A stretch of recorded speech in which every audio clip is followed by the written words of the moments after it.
Hi guys. I was going to go live tonight with Leslie, but Instagram wouldn't let me, so I thought I would come on here and read just a couple of my own poems, little practice. It has been storming and it is windy outside as you can see, but that's okay. I went through my folders and I just grabbed the top three out of my nature folder, or the ones that were at the top of my nature folder. I've been sorting my poetry, and I'm going to read those for you. And I'm going to try to talk about them a little bit after each one, but we'll see how that goes because y'all know how bad I am about talking about my poetry. However, I need to get better at it, so that's the whole point in doing these. And so I hope that you enjoy them.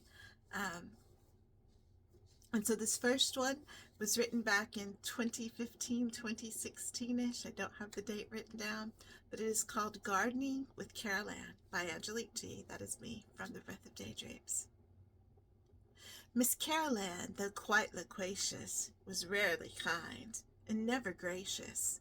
She had a garden very spacious. She worked it hard and smelled delicious. A favorite plant was grouped herbaceous. It made her banter a bit bodacious. Due to the size, seemed quite capacious, and the many leaves large and serraceous. She pruned her shrubs to look cretaceous, her favorites thin and quite cretaceous.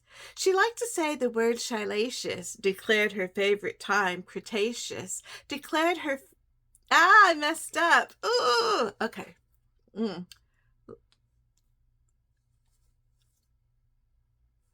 Let's start this over, shall we? See if I can get it right this time. So this is Gardening with Carol Ann by Angelique G. from the Breath of Daydreams.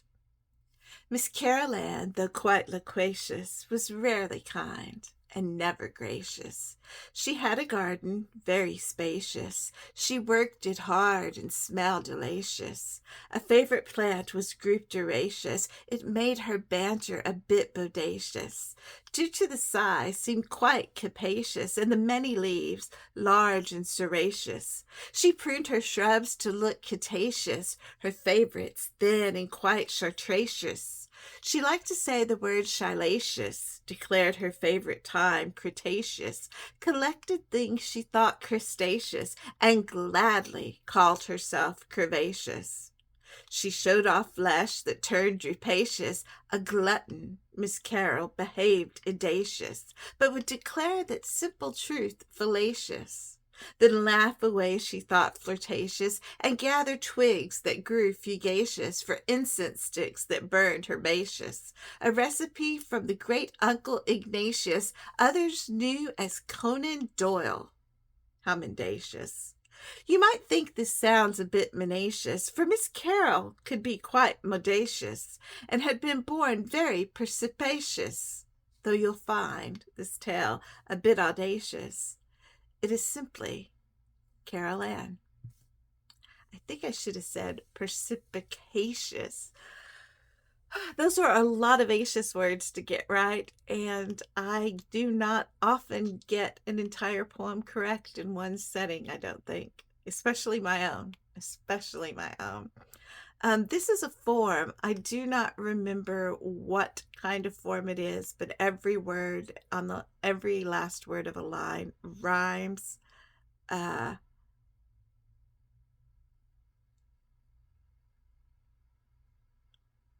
And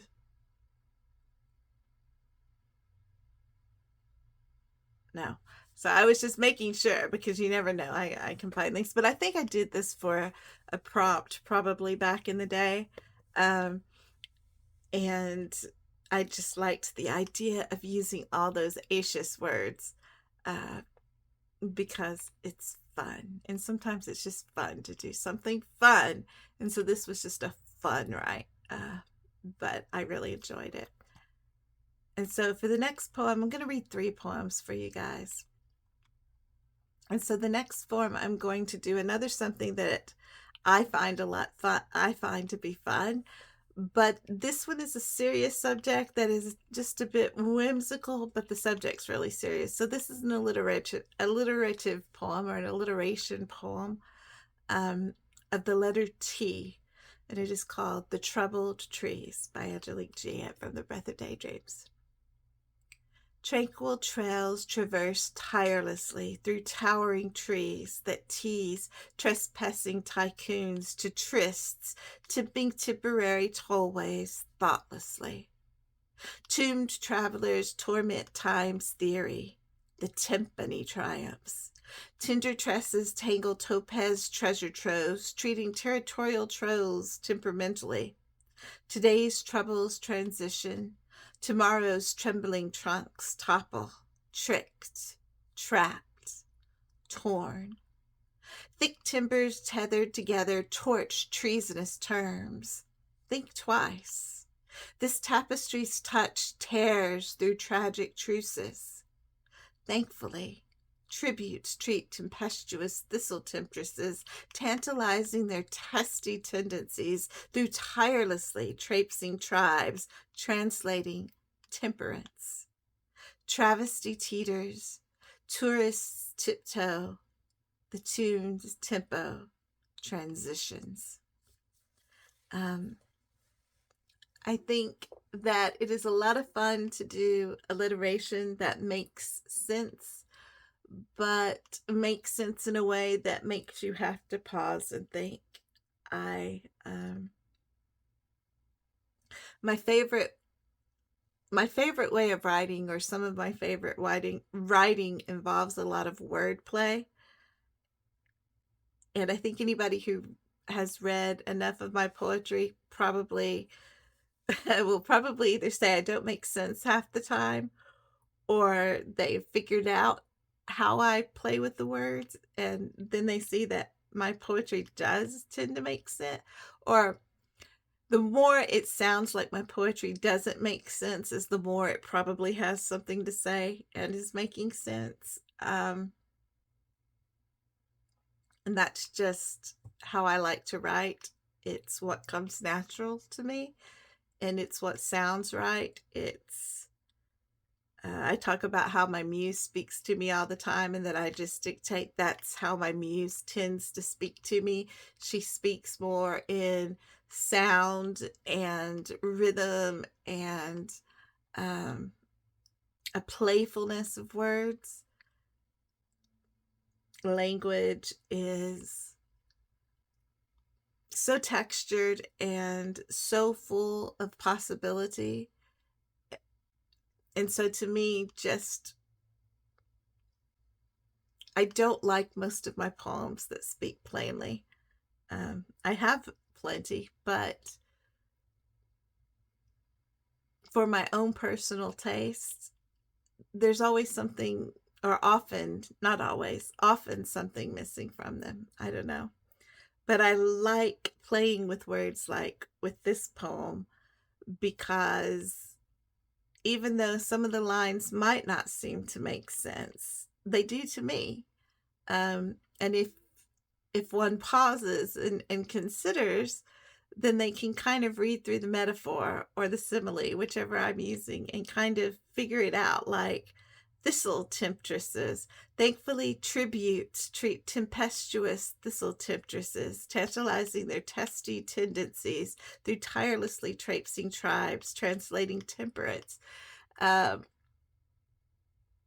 a thistle temptress in this particular piece, it's not anything mythological speaking, but more like referring to the many women who go out petitioning, and the hippie type women who are peace and loving and trying to get everybody to work together, but can be a bit prickly too. And plus, everybody knows thistles are like super nutritious and really good for the land, and tempestuous. They blow this way and that way. But the tributes treat and traipsing tribes, translating temperance. I just think there's a lot to be said for people who try to work, who try to help others get along, and and see what's happening and work through problems. Uh, and just every line in it really means something, because when it comes to nature and it comes to trees, uh, we don't do well. We don't treat them kindly, and so much goes on. Um, so much goes on everywhere when it comes to trees, and who's going to cut what down and why they're going to do it or why they look past it. And it's so often things that could be done differently, but we don't. And so I just, yeah, this poem has a lot of meaning. And maybe one day with someone else I'll break it down line by line, but I'm too nervous to do that by myself. But yeah, I like this quite a bit. And I do love alliteration, so, and I love the challenge of making a one letter alliteration make sense. So that was fun to write. And for my final piece that I'm going to read for you guys tonight, I'm going to read a beautiful garden piece, I think, that really just, well, it shares my thoughts on the healings of gardens. And I find gardens and nature to be the most peaceful place to be, mostly. And, well, dependent, but um, they're very grounding and they help calm me. And I love gardens. I love plants. I love flowers. And they make me see the world differently, and understanding them in nature and everything that's going on there has helped me see the universe differently, time differently. They're real perspective shifters. And I could go on and on for like an hour talking about all those subjects. But for me, at least, for myself, plants and gardens have been just this incredible, and continue to be this incredible, endless treasure box of wonder and imagination and nurturing and empathy and just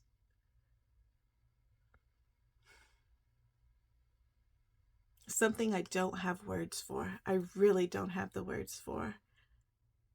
And I consider myself really lucky to have opened my eyes. I didn't used to feel this way.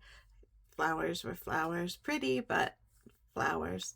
At one point in life, I didn't even like gardens. Then in my 30s, just boom. So I think I feel bad for people who don't see all there is to see in a flower, all there is to see in a tree, or a piece of grass, a blade of grass. I mean, oh, it's just so incredible. The soil is just, yeah. I am completely and utterly transfixed and enamored by plants and trees.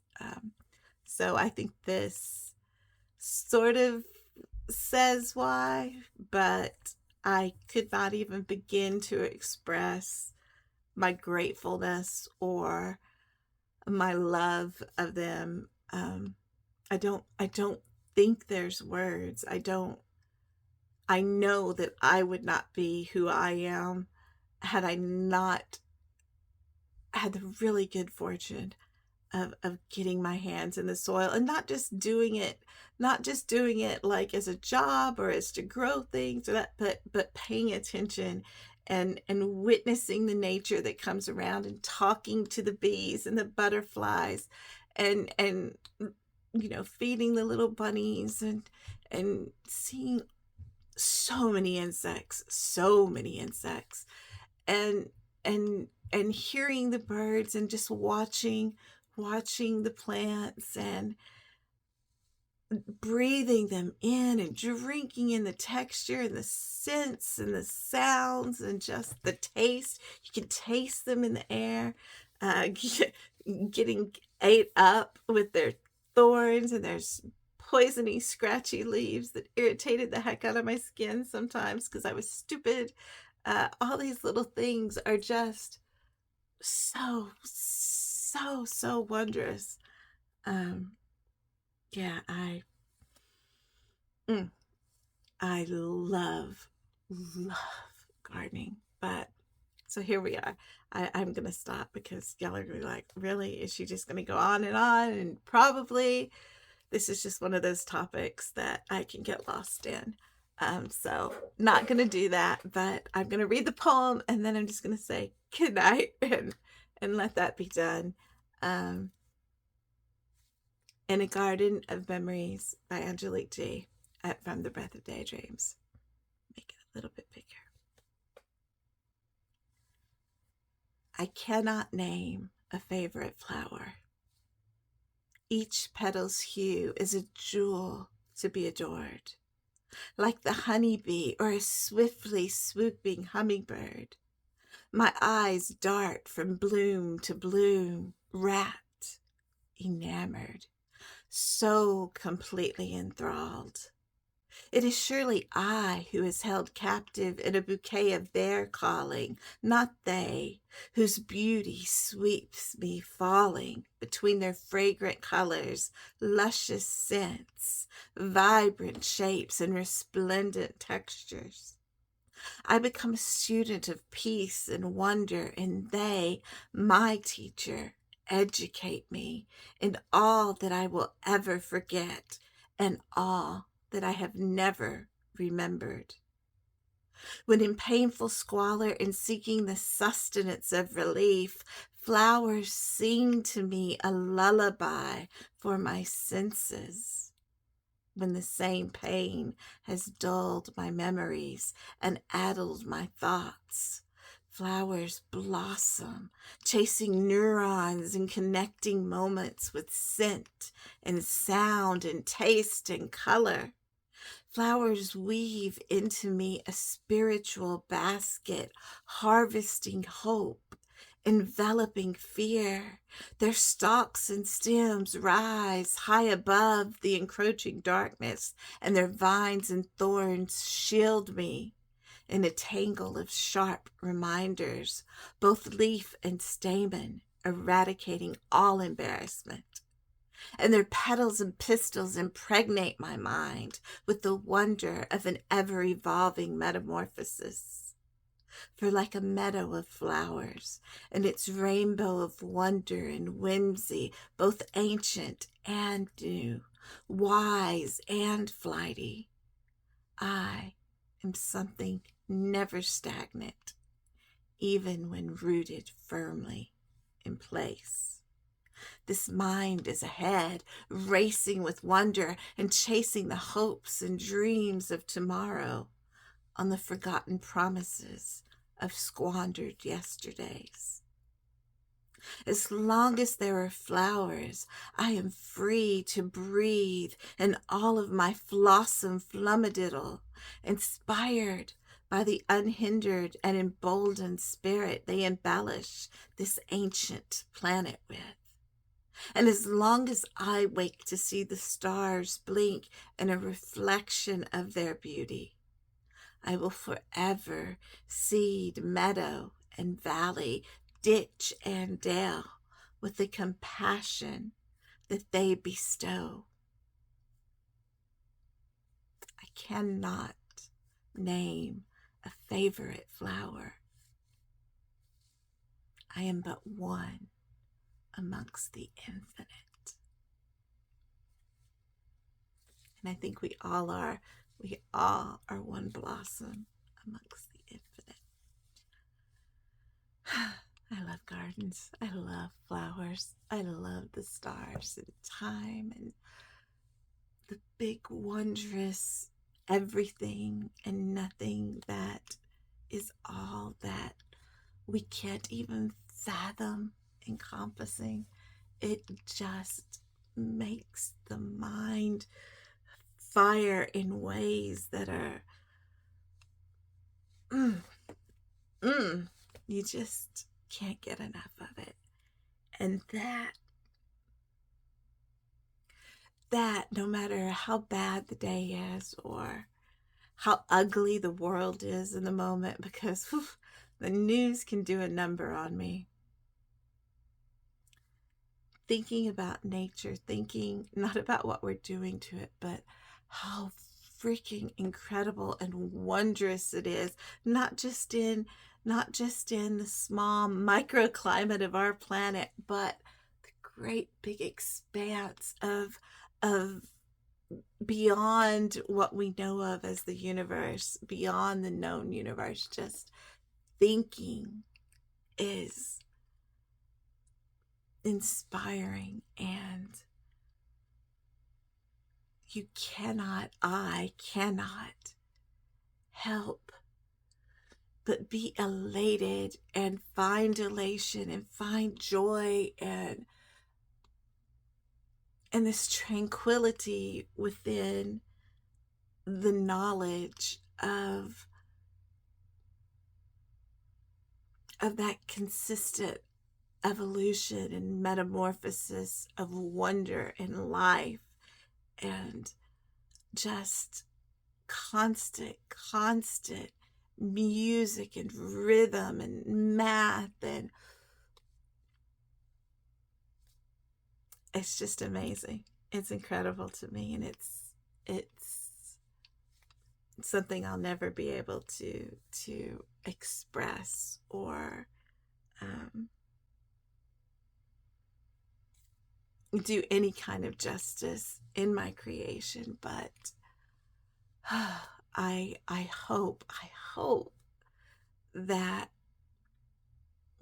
that people who read something of mine or someone else's, because there are so many better poets out there than me that write about nature, but I hope that everybody just takes a moment to look at all of what's around them, to admire those quote unquote weeds that are some of the most nutritious and essential plants in every ecosystem.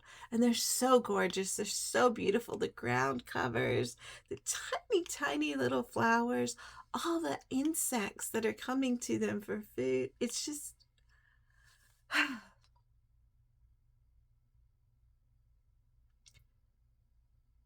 it is so wondrous and so magnificent and so beyond comprehension at a full complete depth that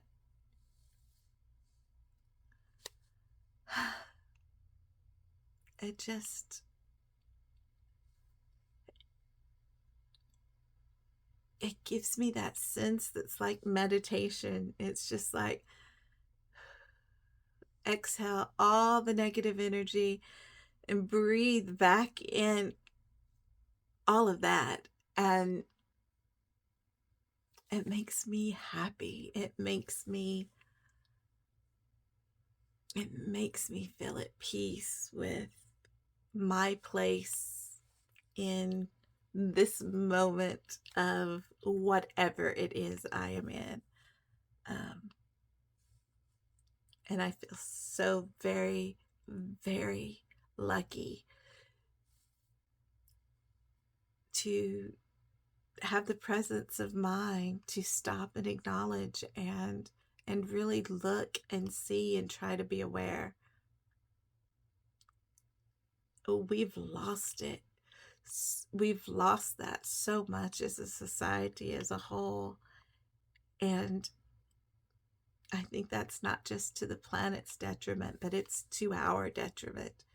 We do not place the value in these amazing things in the way that we should. It is life. It is the fundamentals of life. The plants, the rocks. I mean, I'm going off on a tangent, but it just really, that's what I needed tonight. I'm so glad I decided to do this, because that's really what I needed tonight.